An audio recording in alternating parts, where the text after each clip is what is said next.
cilaka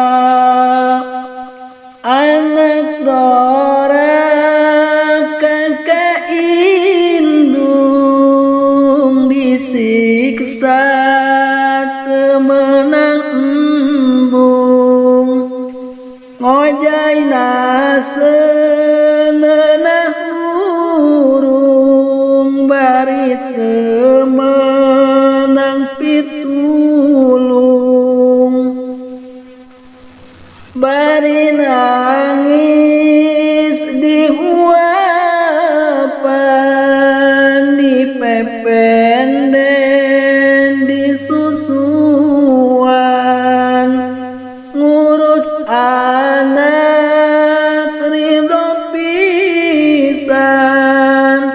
mun garing dicencerikan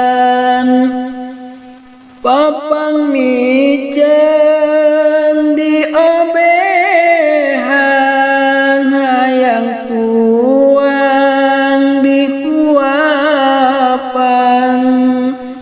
mun kareunang diibakan gerak urang pikiran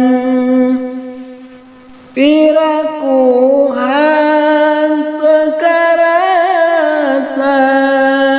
diurus sampai dewasa urang teh kudu rumasa doraka kolot disiksa tileletik dadi ais disimutan bisi tiris geus dewasa bijil kumis dikawinkeun kanu gelis eta sing jadi pikiran geus jadi